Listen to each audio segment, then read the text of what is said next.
My name's Michael, and welcome to my new channel, Reflections of an Unapologetic Christian. I'd like to explain why I've chosen this particular title for my channel. So, to start with, there's the obvious meaning of being unapologetic. I spend a lot of my intellectual life, I suppose, engaged with sort of what we could call liberal intellectuals. People interested in the sciences and in philosophy, politics, and most of them are very sceptical about Christianity. They sort of say at best they view Christians as being sort of amiable but deluded individuals, superstitious individuals, at worst as dangerous lunatics.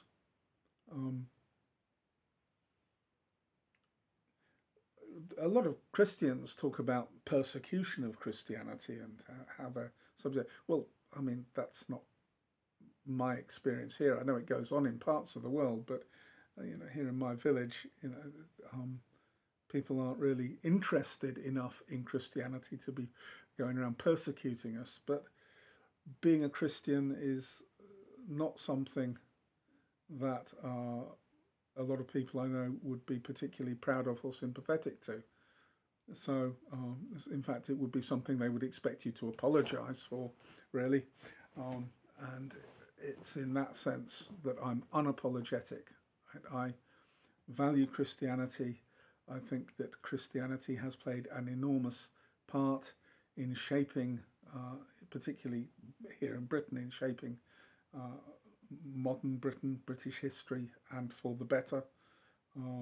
It is responsible for a lot of what I most value in our culture, and is actually fundamentally opposed to most of what I see as appalling about our culture. And there are things I'm not very keen on, but the closest conception I can come to of heaven at the moment is an English village like the one that I live in the late summer, when the corn is ripe, the pigeons are fat and cooing, the heat's heavy, the church beautiful in its old stonework, the people friendly. You can go to the pub, have a drink, and know that people will greet you warmly. There will be no fights. Nobody will try and rob you. You don't have to lock your door. You don't have to fear your neighbour, because we, live in peace and harmony. And I think that is as close as I can get to a concept of heaven. I'm sure there's something greater than that. In fact, I know there is. But it's pretty damn good. And Christianity has played an enormous role in creating this culture, particularly the most peaceful and kindest aspects of our culture, and I value that. So I'm unapologetically Christian. There's another sense in which I'm unapologetic as well. Perhaps a more important sense.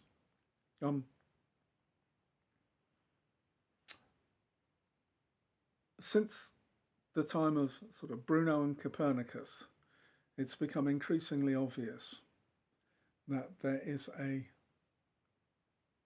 divergence between, on the one hand, science, philosophy and scholarship, and on the other, religious ideas and beliefs. Right?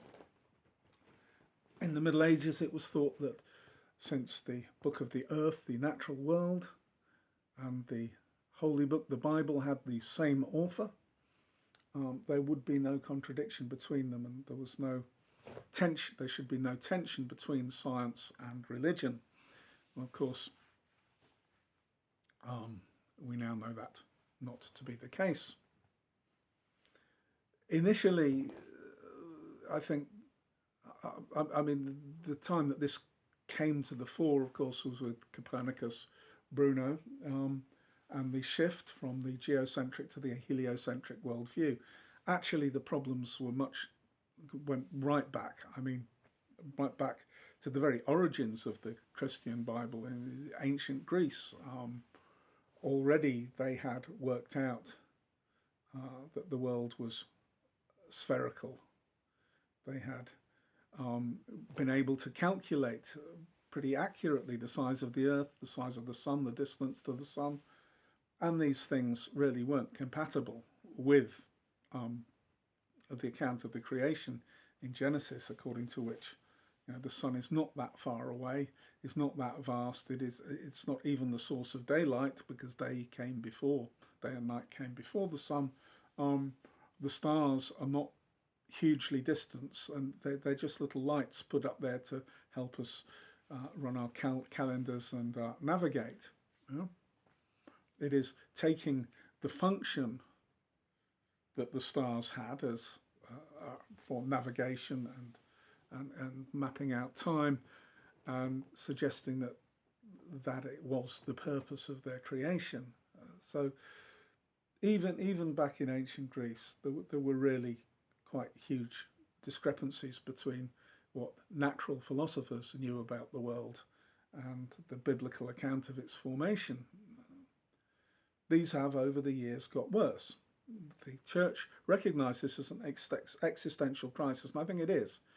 I really do think that the divergence is so acute that there are only two options for reconciling religious belief and ideas with the natural sciences, philosophy, contemporary philosophy, and scholarship. And they are actually summed up, right, by the most extreme responses of Christians. So the initial one during the time of Copernicus was essentially, once they realized the clash was going on and they saw that it completely undermined their version of Christianity, that you needed Genesis, you need the fall for the sacrifice of Jesus to save us from original sin to make sense. And since this shift was destroying the possibility that Genesis was an accurate historical narrative, they had to get rid of it. And their initial response was, "Shut up or we'll burn you." Right? Pretty drastic. That's changed. But we're actually seeing a resurgence of something quite similar. This flat Earth stuff is not accidental. The flat Earth stuff, a lot of that is actually driven by the same thing that led the church to threaten to actually torture and burn people for developing natural sciences, right? And it's that you have to reject the natural sciences if you want Genesis to hold, because Genesis describes a flat Earth created in 7 days and all these other things, right? And to make it really work, to make that account substantially true, right, it has to be about 4,000 years old. A major flood has to have happened. And so all this stuff about flat Earth, all the stuff about the flood having occurred and geologists being wrong about the age of the planet and dinosaurs and stuff, all of that's essential if you want to preserve a particular kind of reading of the Bible. Now, most Christians and the church itself, the Anglican Church never really got into the burning people and torturing them so much. There was a bit of to and fro with Roman Catholicism, but that was more kind of political, really, than anything. But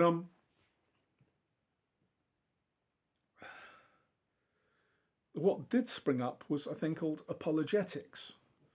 And this was people trying to rationally defend the Bible, right, and the core points of faith against scholars and natural scientists who suggested that they were false or mistaken. So apologetics in that sense stands for defending the faith against the challenges of modern science and philosophy and scholarship, right? Well, I'm unapologetic. I accept that we would have to change and develop our religious ideas in order to accommodate, make them compatible with modern science and scholarship, right?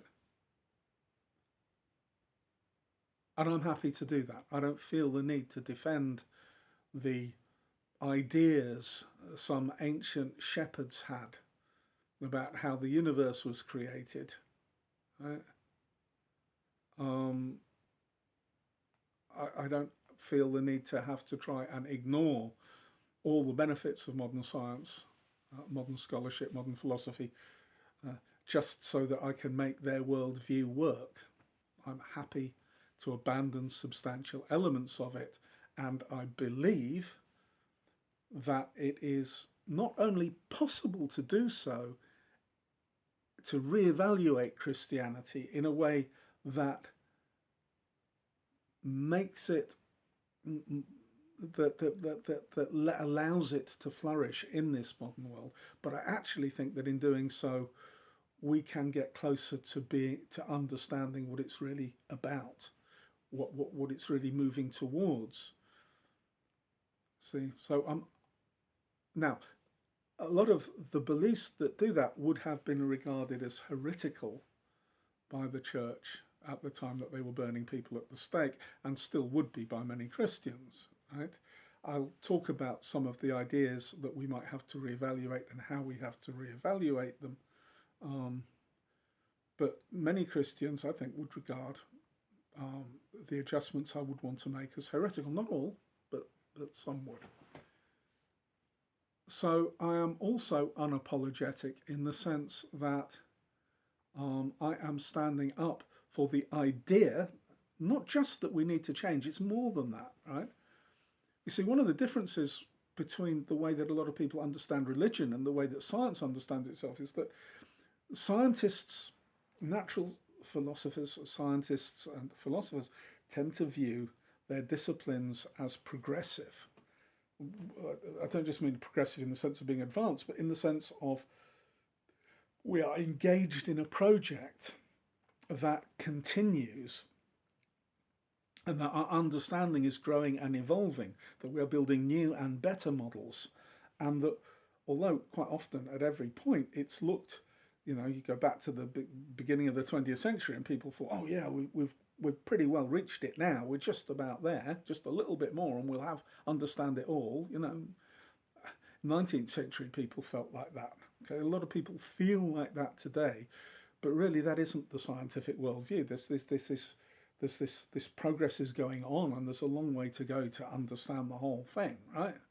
It's a progressive thing. Now, people tend to see religion as kind of looking back. There was a revelation. That revelation was perfect, right?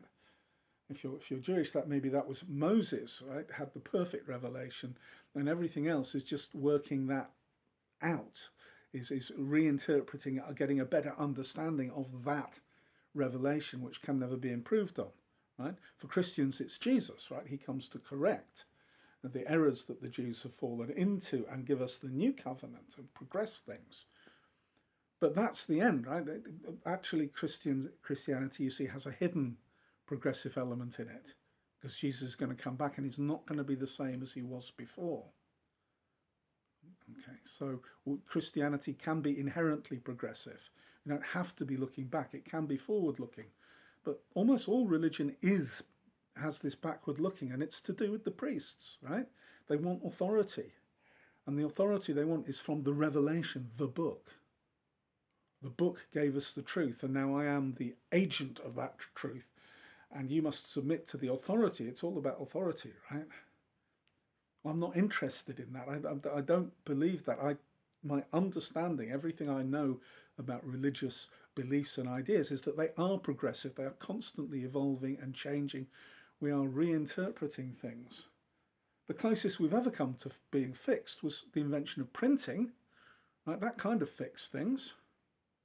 But it only fixed the text, because now you could print lots of copies and you could then check future copies against the previous copies, and you could even lay out the typeface and keep it so you kept printing exactly the same thing without errors in copying, right? That fixed the text. But even so, our translations, our understanding keep evolving. And I think that's how it should be. I don't think that we're on the verge of perfection. We are not yet the crown of creation. We are a work in progress. We are children in terms of, we are the divine children. That's the way that Jesus put it. If Jesus was the firstborn, well, then we are the children, right? And we have to grow. We have a long way to go. We're not just on the verge of it, and our understanding, we should be looking forward, not backwards. Although I say we should be looking forward, not backwards. You can certainly learn a great deal from the past, and I think that the Christian revelation is important. But the idea that we can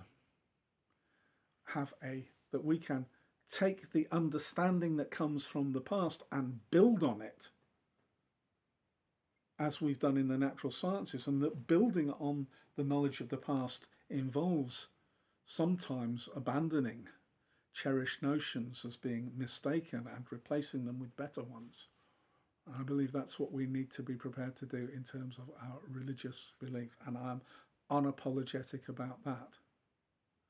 I am unapologetic that I am standing up for the need to review cherished notions like the virgin birth, the resurrection, understanding what they mean, where these ideas come from, and why they have had such a hold on us, and how we should understand them going forwards.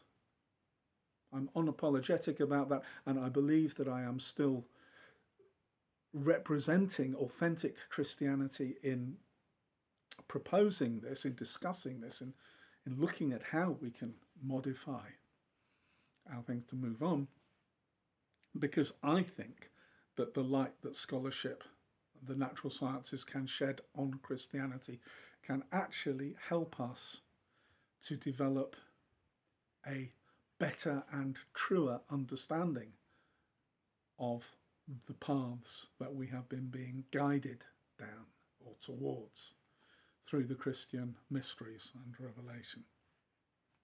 That's what this channel's about. So I'm unapologetic. I'm unapologetically Christian. I am no apologist. I am willing to review and change my beliefs in the light of modern scientific, philosophical and scholarly knowledge, and I am unapologetically prepared to re-examine the most profound doctrines of the Christian mystery and to reach conclusions about them, although I'm not saying I have reached such conclusions, but I am prepared and willing to consider interpretations or understandings of those that would at one time have got me burnt at the stake by Christians who wanted to impose their, rather, to my mind, inflexible and